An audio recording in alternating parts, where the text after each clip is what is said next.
Hai Sobat Empati, aku Grace Pranata, aku asisten editor Stylo Indonesia dan juga finalis Miss Jawa Barat pada tahun 2017.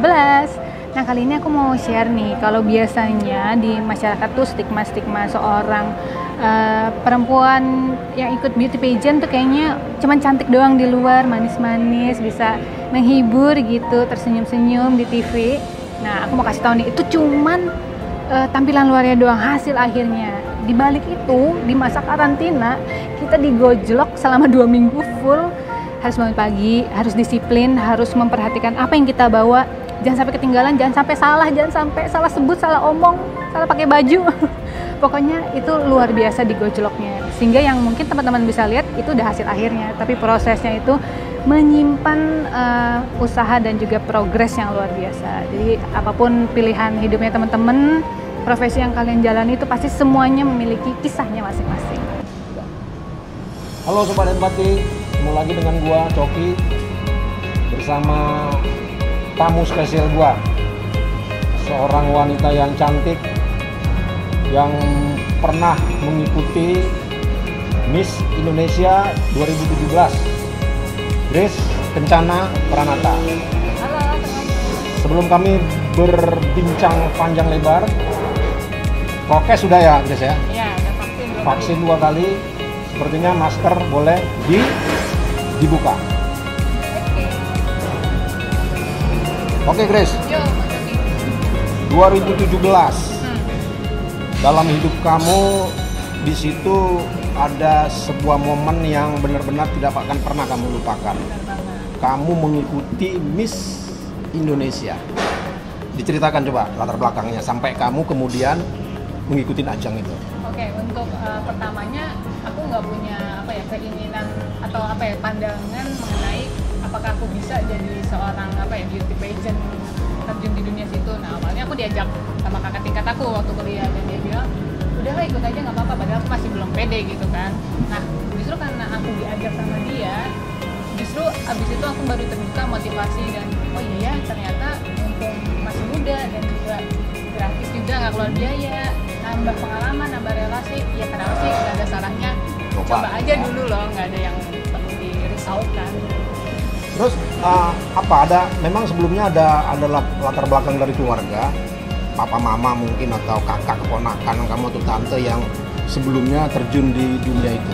Nah, ini juga menariknya sih, aku termasuk keluarga yang nggak ada sama sekali orang yang bekerja di entertain gitu kan. Terus habis itu semuanya punya profesi macam-macam beda-beda, tapi tidak ada yang di entertain. Jadi tidak punya keluarga keturunan yang bisa memberikan nasihat, visi misi, pandangan soal jadi model, jadi misalnya beauty pageant kayak gitu-gitu nggak ada. Jadi pure aku coba, dan abis itu pas waktu aku mau coba audisi, aku memang pasti ceritakan ke mamaku. Terus mamaku bilang, Dek, ini yakin nih mau ikut Miss Indonesia gitu kan? Yakin? Iya, dia nanyanya gitu. Dek, yakin nggak nih gitu ya? Dengan keputusan kamu itu ya? Iya, padahal baru mau audisi kan? Baru mau audisi gitu. Ya bisa aja kan nggak lolos. Oh gitu. Tapi si mama nanya, nih yakin mau ikut gitu kan? Padahal kan bisa aja nggak lolos, tapi ya ketika ditanya gitu, ya aku bilang, nggak apa-apa sih mbak, orang nyoba doang gitu. Mama nanya lagi, kamu kan kaki ada bekas luka nih banyak gitu kan? Maksudnya ya, kaki ya? Kaki, karena kan boleh nggak kulit kakimu sekarang? boleh nanti kita kasih spasiunnya ya. Jadi soalnya kalau mungkin Bang Coki sama ya termasuk mama dan orang-orang awam lainnya mikirnya ya kalau seorang beauty pageant Miss Indonesia atau mungkin Putri harus gitu mulus gitu kan? Pasti gitu kan ya di pikirannya orang-orang gitu. Cuman nggak tahu kenapa aku yakin aja, tapi bukan berarti yakin terus ya udah di sisa waktu itu aku coba deh luluran gitu. Ya kira-kira mudahin dikit lah ya. Tapi ya nggak semulus banget gitu kan, karena perawatan di rumah doang. Tapi ya udah aku coba aja gitu kan. Pertama warningnya mama itu, yang kedua soal bahasa Inggris gitu. Ya, balik lagi selain kulit mulus pasti bahasa Inggrisnya harus Bahasa jago Inggris? gitu kan. Itu kudu? Ngomongnya gitu kan. Bahasa Inggris kamu saat itu gimana? Untuk ngomong masih rada haho-haho, gagu-gagu gitu ya. Yes no gitu lah. Jadi maksudnya si mama ya realita aja lah deh gitu. Masa yakin nih persiapan kayak gini mau ikut audisi gitu. Bahasa Inggrisnya kurang oke, aku bilang apa sih mah, nyoba doang gitu. Seyakinnya gitu doang gitu. Pas mau audisi itu nggak ada yang gimana-gimana banget gitu. Aku nggak ngerasa malu dengan hal itu gitu. Tapi bukan berarti aku diem aja. Jadi pas dari itu kayak masih sebulan deh, masih sebulan lagi aku menunggu lagi buat waktu audisi. Ya udah aku selain uluran gitu kan, nyoba paling baca berita bahasa Inggris aja tapi dilafalin. Kan biasanya cuma baca doang nih, kita reading doang. Tapi dicoba disebut lagi biar lebih pede ngomong vocabulary. Gak sesempurna ikut langsung sempurna, enggak sih.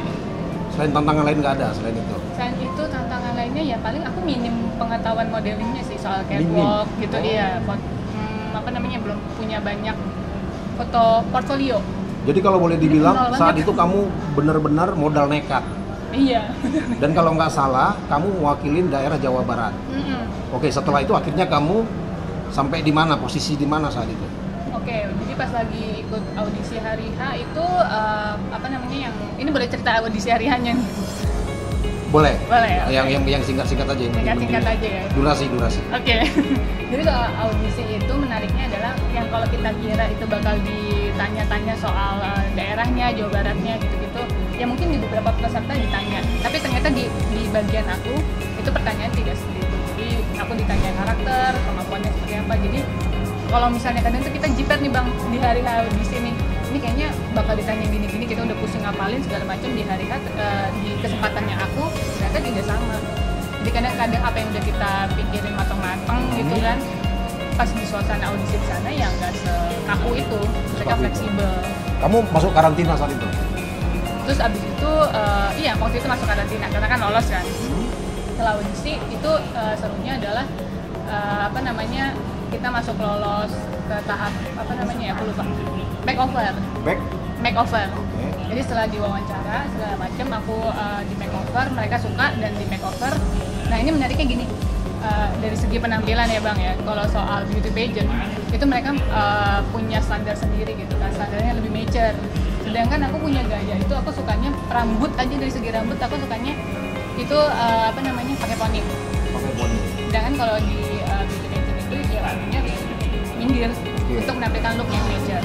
Nah itu juga salah satu tantangan dimana mungkin kalau orang mikirnya sepele banget sih poni doang, tapi bagi aku nggak bisa nih poni dibelah gini. Jadi kayak aduh gitu kan. Cuma kata mereka, loh ini lebih bagus Grace gitu, di makeover, ganti baju. Nah itu tuh rambut aku disibak gitu poninya, ya mereka bilang ini looknya seperti ini. Itu kadang yang ngasih pelajaran juga ternyata yang selama ini aku suka, tapi kalau ketika aku mau mencoba hal baru, ya itu konsekuensinya sih gitu. Dari segi penampilan aja aku harus aku harus nurut. Oke, sekarang ceritain di karantina itu apa sih yang terjadi di situ coba? Oke, ini sedikit sih ya, sebelum karantina kan aku dibilang lolos nih, aku udah senang banget nih. Dan ternyata aku dibekelin. Ketika kamu dikabarin lolos, kata apa yang pertama keluar dari bibirmu gitu, apa? Oke, kan denger aku waktu itu lagi nganterin mama di rumah sakit lagi kan, ya, iya ada nomor asing nih gitu kan, ini kalau ada nomor asing pasti kabar baik nih. Ih kamu bener kan, dari RCT itu dalam hatiku deg-degan banget, tapi kalau lagi nganterin mama waktu itu di rumah sakit ya. Oh mama lagi sakit? Mama lagi sakit, lagi perawatan sih, lebih ke perawatan bukan sakitnya. Ya udah dikabarin, Des kamu lolos ya, ih itu pasti senang banget sih Bang, kayak yeay gitu kan. Terus kamu telepon mama? Aku lagi sama mama. Kamu lagi sama mama? Lagi sama mama. Kan akhirnya kamu kasih tahu dong? Aku kasih tahu. Apa kata mama saat itu? Nggak mungkin orang kayak enggak, lolos gitu. Mama seneng. Artinya dipercaya akhirnya kamu lolos? Dia percaya, dan saat itu aku cuma bilang, Mah aku disuruh, yang tadinya mama bukannya nolak ya, dia cuma warningin aku. Yang tadinya mama sempat ngingetin aku nih, yakin nggak gitu. Aku bilang aku lolos, dia seneng banget, dan ditambah, Mah aku disuruh diet 3 kilo. Hah? Dan mungkin kalau orang-orang pada sedih kali ya, ini badan udah kurus suruh diet lagi. Tapi mama justru support aku. Itu luar biasanya. Kamu saat itu disuruh diet 3 kilo lagi? 3 kilo lagi. Saat itu beratnya berapa?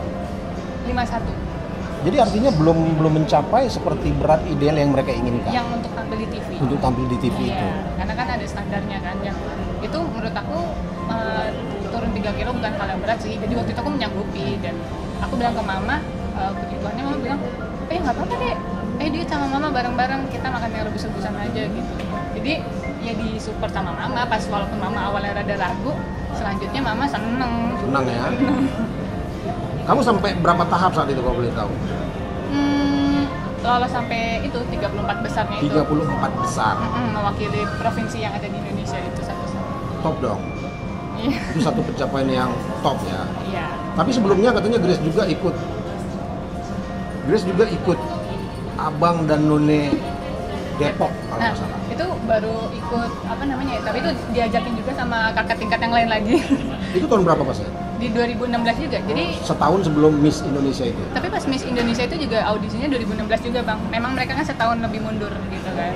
Emang agak panjang persiapan. Nah itu pas yang abang Empok Depok itu aku tahap pertama lolos, tahap kedua mau yang ke finalisnya nggak lolos. Jadi ya udah terhenti di situ. Terus nggak lama diajak lagi sama kakak tingkatku, ikut aja nih Miss Indonesia gitu. Ya udah deh ikut. Tapi sekarang kamu jadi jurnalis malah ya? Iya. Nah, itu gimana itu?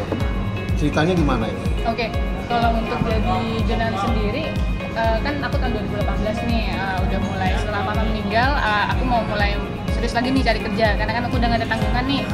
Jadi aku mulai cari kerja lagi, tetap nyoba yang kayak misalnya modeling, iklan, casting segala macam. Di satu sisi, aku juga ngelempar CV aku ke beberapa pekerjaan. Jadi ya dulunya berjalan yang mana yang duluan aja gitu. Akhirnya yang jadi model ada sempat nyantol satu iklan, terus habis itu ada yang Oh, kamu pernah iklan juga? pernah iklan, tapi belum jadi pemeran utama. Lumayan lah buat memenuhi kekosongan ini kan butuh uang dong buat hidup kan. Jadi ya udahlah, udah lama ada tawaran kerjaan jadi jurnalis, nyantol soal fashion beauty. Udah itu mulai di 2018. Jadi untuk casting segala macam soal iklan, modeling, aku hold dulu, aku fokus dulu di sini. Ngomong-ngomong, pelajaran berharga apa yang kamu dapat dari proses, boleh dibilang ya, dari mulai proses sampai akhirnya kamu tidak menang Miss Indonesia, itu pelajaran apa yang kepengen kamu bagikan kepada Sobat Empati? Nah, oke, untuk soal pelajaran itu sebenarnya gini sih, ini kan namanya kompetisi ya Bang ya, dan setiap fase dalam hidup kita tuh pasti selalu kompetisi. Dan ini salah satunya kompetisi yang aku ikutin bersama orang lain juga yang mungkin disorot kan. Nah ini yang menariknya adalah bahkan sebelum ikut kompetisi pun ya hal yang membuat kita bisa siap ikut kompetisi dan siap kalah itu ya persiapan mengenal si kompetisi ini sih dengan baik. Jadi ketika aku pun gak lolos bukan berarti aku insecure, ini gue kurang, gue banyak nggak sebagus dengan. Tapi kamu masih bisa ikut nggak ke Miss Indonesia itu lagi? Masih bisa? Apa memang udah terbatas umur? Kalau saat ini umur udah terbatas. Teman-teman kalau untuk ikut yang beauty pageant lain mungkin ada kontrak setahun 2 tahun tergantung kontrak. Aku dulu kita sama agensi manajemen artisnya, kalau udah lewat kontrak sih masih, kalau mau ikut umurnya masih cukup bisa ke pageant lain. Tapi benar nggak sih itu dunia model katanya yang glamor apa gimana, itu benar nggak? Kamu lihat sendiri bagaimana saat itu? Nah yang serunya adalah ketika jadi gini Bang, orang-orang kan ngelihat aku mau jadi Grace cocok deh jadi model deh, Grace cocok deh pemain sinetron apa gimana gitu. Sedangkan waktu itu kan aku kuliah jadi jurnalis kan. Nah ketika aku punya kesempatan ini ikut beauty pageant, nyemplung sendiri, bahkan pengalamannya aku lihat sendiri capeknya kayak apa, luar biasanya ya itu. Aku bisa bilang ini bukan profesi ya kita sebagai manusia harus menghargai setiap profesi lah. Susahnya luar biasa banget, harus disiplin, nggak bisa asal waktu, harus disiplin. Bangun pagi gitu kan, pas lagi karantina itu bukan yang putri tidur yang cantik banget kayak gitu. bangun jam 5 dicek kesehatan, tensi segala macem, make up, terus habis itu sarapan, buka apel pagi, pokoknya briefing pagi, udah tuh kegiatan seharian. Jam 7 kelar, 7 malam belum selesai, jam 7 sampai jam 9 atau jam 10 latihan koreografi gitu kan buat nanti hari H grand finalnya. Terus habis itu sampai kelar lagi jam 11-12 briefing buat besok ngapain aja. Kita jam 12:30 lah baru naik ke kamar, mandi, tidur, merem, melek lagi, udah bangun lagi. Dan itu berulang 2 minggu. Kamu nyaman sekarang jadi jurnalis? Nyaman nggak? Nyaman. Orang secantik kamu gini apa enggak dunia wartawan gitu yang apa istilahnya yang keras gitu apa gimana? Tapi kalau nggak salah liputan yang bidang kamu juga ya? Iya, liputannya bidang fashion beauty yang kalau orang-orang lihat, si Grace mah cocok nih, pasti nyambung deh. Padahal dunia aslinya akunya nyatanya enggak. Maksudnya beauty-nya aku interest, tapi kalau fashion itu nol. Jadi pengetahuan soal ngomongin warna, ngomongin motif baju, desainer, kenalan desainer ya masih nol. Aku kayak apa nih, buta banget soal fashion. Jadi ya belajar juga. Kalau mimpi terbesar kamu apa, guys? Mimpi terbesar kamu ke depan mau jadi apa kamu? Mimpi terbesar, ya aku tertarik banget sih, kayaknya pengen punya brand.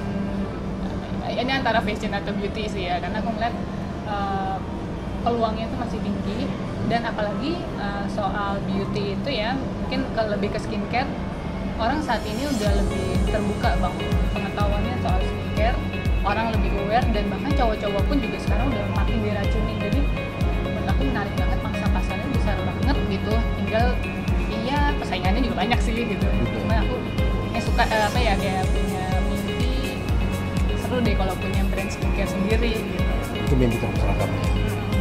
Sobat Empati, Grace tadi berkisah banyak dari sesuatu yang tidak mungkin, dari sesuatu yang penuh diragukan ya. Bahkan dapat warning dari mama tercinta. Akhirnya Grace tetap maju, tetap dengan tekad yang membaja, akhirnya ikut Miss Indonesia 2017 dan melangkah sampai malam finalnya itu 34 besar. 34 besar. Jadi dengan kata lain, tidak ada yang tidak mungkin. Selagi ada momen, ambil, ikuti. Iya. Benar nggak, Grace? Iya. Oke, sekarang kamu mau menyampaikan apa kepada Sobat Empati dengan apa yang sudah kamu dapat tadi? Oke, aku juga melanjut kayak tadi Bang Joki bilang, selagi ada momen ambil. Dan misalnya ya Bang ya, kalau momen itu pas kita udah ambil nggak lolos atau nggak dapet. Ngomong-ngomong, pacar kamu mendukung kamu nggak nih? Oh, mendukung dong. Udah punya pacar ya? Udah punya pacar. Udah punya pacar ya Sobat Empati. Tapi sebelum janur kuning menancap, masih terbuka untuk disamperin. Untuk berrelasi. Jadi menariknya tuh gitu Bang, tadi kalau Bang Joki bilang selagi ada momen, ada kesempatan, ambillah. Dan misalnya pun emang bukan apa ya? Bukan bidang kita. Bukan bidang ya, bukan memang itu mungkin belum jalannya, belum waktunya. Menurut aku nanti si peluang itu akan datang menghampiri kita, karena kita orang yang berusaha juga. Maksudnya asal kita berusaha, asal kita apa ya, mau bergerak lah gitulah. Mau bergerak. Si peluang itu dia akan nyamperin kita sendiri, karena kan kita sebenarnya udah menghampiri nih. Jadi tinggal nyari. Ini emang pasti pakai tangan-tangan gini. Nggak, tadi bagus kata kuncinya. Yang penting kita mau bergerak. Sebesar apapun mimpi kita, sebesar apapun angan-angan kita, rintangannya, kalau kita tidak bergerak, sama aja. Iya. Jadi judulnya, selama kita masih mau bergerak, artinya melakukan apapun itu, apapun mimpinya, apa tantangannya, pasti bisa. Iya. Bener nggak? Bener banget. Jadi apa namanya, lagi kita masih bergerak itu kan momennya kita mengupgrade diri kita gitu kan. Semakin kita naik, makin naik, orang makin lihat kita nih. Jadi karena kita udah punya something, nilai kita yang lebih gitu kan. Jadi ketika dulu kita nggak cocok dengan momen tersebut, dengan kesempatan tersebut, peluang tersebut, ya udah lepas aja nggak apa-apa. Karena ketika kita selagi bergerak itu, diri kita bertambah nilainya. Jadi justru makanya aku bilang peluang itu akan nyamperin kita sendiri. Nah kitanya mengupgrade. Selain lenggak-lenggok di atas catwalk, suara kamu kayaknya bisa nyanyi ya? Ya nyanyi gitu lah. Kalau lagi bareng-bareng, kalau lagi kur kan suaranya nyatu gitu, nggak ada yang nonjol. Dan aku dengar kamu bisa main musik ya, keyboard ya? Main keyboard ya basic doang. Boleh nggak aku kasih challenge? Apa tuh? Aku nggak nyuruh kau jalan-jalan. Musik apa yang kamu suka? Lagu apa yang kamu suka? Lagu apa ya? Ini karena lagi di cover sama Yura sama Pamungkas tuh, aku jadi suka lagi. Tapi aku suka versi Yura Yunita, lagu Dewa 19. Mana? Coba kita nyanyikan ya, coba. Yang kangen. Kangen? Dari mana kita ambilnya? Ku terima suratmu, dan ku baca, dan aku mengerti betapa merindunya diriku akan hadirnya dirimu di dalam hari-harimu bersama lagi. Tapi ketika Dewa lahir umurnya masih kecil. Iya. Gitu ya? Tapi ya kan aku bilang itu aku dulu udah pernah dengar kan. Tapi pas dinyanyiin ulang versi Yura Yunita itu nggak berubah banyak, tapi aku awam nih soal musik kan. Mungkin genrenya beda kali ya. Jadi lebih lembut, lebih gayanya Yura banget. Jadi aku terngiang-ngiang. Moto hidup kamu apa, Grace? Moto hidup aku ya apa ya? Untuk soal apa nih Bang? Ya dalam hal hidup lah. Kalau Iya. kayak aku kan easy come easy going gitu loh. Iya. Santai aja, yang penting optimis jalanin. Untuk saat ini apa namanya ya, menurut aku ini nggak moto yang pendek-pendek gitu ya, ini lebih ke sudut pandang pikiran aku ya Bang ya, maksudnya untuk saat ini aku menikmati apa yang aku dapat gitu, bukannya berarti aku malas untuk menambah diri gitu. Dalam arti ini yang saat ini aku dapat, berkat yang aku dapat, ya aku nikmati dengan segala konsekuensinya. Misalnya dengan pemasukan sekian, aku memiliki kelebihan waktu, banyak waktu gitu loh, dibanding orang yang mungkin pemasukannya lebih dari aku misalnya ya Bang ya, tapi waktu mereka sedikit. Nah ya udah, aku percaya berkat aku saat ini, ya aku nikmatin dulu lah, berarti aku punya kelebihan waktu. Toh aku percaya aku bisa berkembang karena aku orangnya mau bergerak. Ketika nanti aku memiliki pemasukan bertambah dan sehingga waktunya lebih sedikit, waktu luang lebih sedikit, ya udah aku udah puas di masa yang lalu, udah menikmati waktu-waktu aku. Apa rencana nikah? Mungkin pemirsa apa empati. Oke, coba empati. Kita tadi bincang-bincang gue dengan Grace Kencana Pranata, bercerita tentang kisah-kisah hidupnya.